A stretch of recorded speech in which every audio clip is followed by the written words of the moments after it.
Inflammation is a natural and essential part of the body's immune response to injury, infection, or harmful stimuli. It is a complex biological process that involves the activation of the immune system to eliminate the cause of cell injury, clear out damaged cells and tissues, and initiate tissue repair. Key features of inflammation include vasodilation. Blood vessels widen to increase blood flow to the affected area, leading to redness and warmth. Increased permeability. Blood vessel walls become more permeable, allowing immune cells, proteins, and nutrients to move from the bloodstream to the affected tissue. Cellular infiltration. White blood cells, particularly neutrophils and macrophages, migrate to the site of injury or infection to neutralize and remove the causative agent. Release of mediators. Various signaling molecules, such as cytokines and prostaglandins, are released to coordinate the immune response and promote healing. Tissue repair. Once the threat is eliminated, anti-inflammatory signals help resolve the inflammation and initiate the repair and regeneration of damaged tissue. Acute inflammation is a normal and protective response that aims to eliminate the cause of cell injury, clear away damaged cells, and repair the affected tissue. However, chronic inflammation, which persists over a longer period, can be problematic. Chronic inflammation is associated with various health conditions, including autoimmune diseases, chronic infections, and conditions like rheumatoid arthritis and inflammatory bowel disease. Factors contributing to chronic inflammation include persistent infections, long-term exposure to irritants, such as smoking, autoimmune disorders, and excess adipose tissue, fat cells. Lifestyle factors such as poor diet, lack of exercise, stress, and inadequate sleep can also contribute to chronic inflammation. In summary, inflammation is a natural and necessary part of the body's defense mechanism. While acute inflammation is a protective response, chronic inflammation can contribute to various health issues. Maintaining a healthy lifestyle, including a balanced diet, regular exercise, and stress management, can help modulate inflammation and support overall well-being. If there are concerns about inflammation-related health conditions, it's advisable to consult with a healthcare professional for proper diagnosis and management. Causes inflammation is a natural and protective response of the body's immune system to injury, infection, or harmful stimuli. However, inflammation can become problematic when it is chronic or occurs inappropriately. Various factors can contribute to inflammation, and these can be broadly categorized into different groups. 1. Infection, bacterial, viral, fungal, or parasitic infections. Pathogens trigger the immune system to respond, leading to localized or systemic inflammation. 2. Injury and trauma. Physical injury. Tissue damage from accidents, wounds, or surgery can initiate an inflammatory response for healing. 3. Autoimmune disorders, autoimmune diseases. Conditions where the immune system mistakenly targets and attacks the body's own tissues, leading to chronic inflammation, e.g., rheumatoid arthritis, lupus. 4. Chronic diseases, chronic infections. Persistent infections, such as chronic hepatitis or tuberculosis, can sustain inflammation. Metabolic syndrome. Conditions like obesity, insulin resistance, and type 2 diabetes are associated with low-grade chronic inflammation. 5. Environmental factors. Exposure to irritants. Prolonged exposure to environmental irritants, pollutants, or toxins can contribute to inflammation. Allergies. Allergic reactions can trigger inflammation in response to normally harmless substances. 6. Lifestyle factors. Diet. A diet high in processed foods, refined sugars, and unhealthy fats can contribute to inflammation. Lack of exercise. Physical inactivity is associated with increased inflammation. Chronic stress. Long-term stress can lead to the release of stress hormones and inflammation. 7.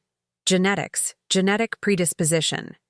Some individuals may be genetically predisposed to certain inflammatory conditions. 8. Age. Aging.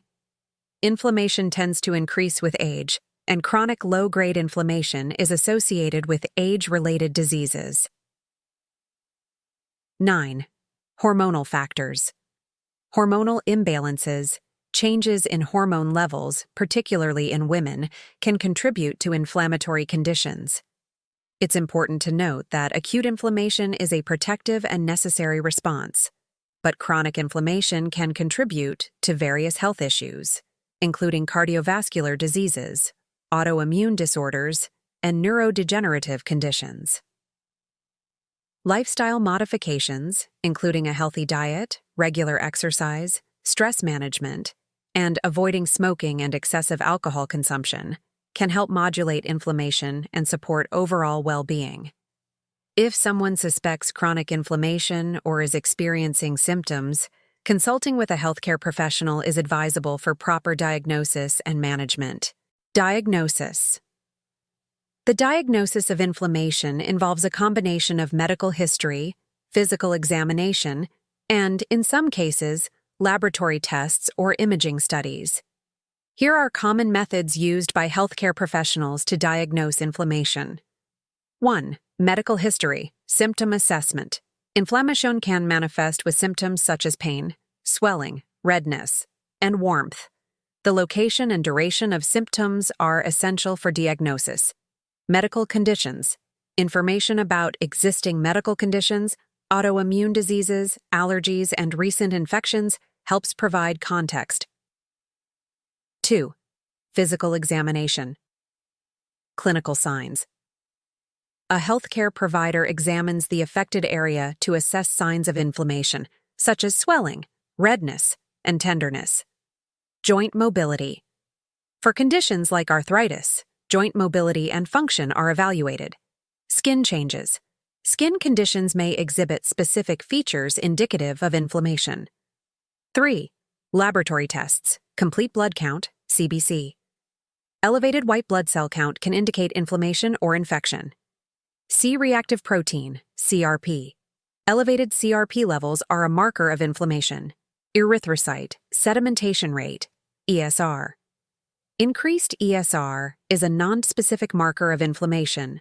Blood tests for specific conditions. Autoimmune diseases may require specific blood tests to detect antibodies or markers associated with inflammation. 4. Imaging studies. X-rays. X-rays can reveal changes in bones and joints associated with inflammation, such as in arthritis. Ultrasound. Useful for assessing soft tissue inflammation, joint inflammation, or abnormalities in organs. MRI, magnetic resonance imaging, provides detailed images of soft tissues and can detect inflammation in various body parts.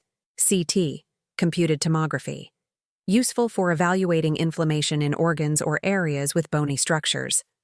5. Biopsy, tissue sample. In some cases, a biopsy may be performed to examine a small sample of tissue for signs of inflammation under a microscope. This is often done for skin conditions or suspected inflammatory disorders. 6. Endoscopy. Visual inspection. Endoscopy involves using a flexible tube with a camera to visually inspect the interior of organs like the digestive tract. It can help diagnose inflammation or damage. The specific diagnostic approach depends on the suspected cause of inflammation and the affected area. A healthcare professional will tailor the diagnostic process based on the individual's symptoms, medical history, and clinical presentation. In cases of chronic or complex inflammation, consultation with specialists, such as rheumatologists or gastroenterologists, may be necessary. Treatment. The treatment of inflammation depends on the underlying cause, the severity of symptoms, and the affected area of the body.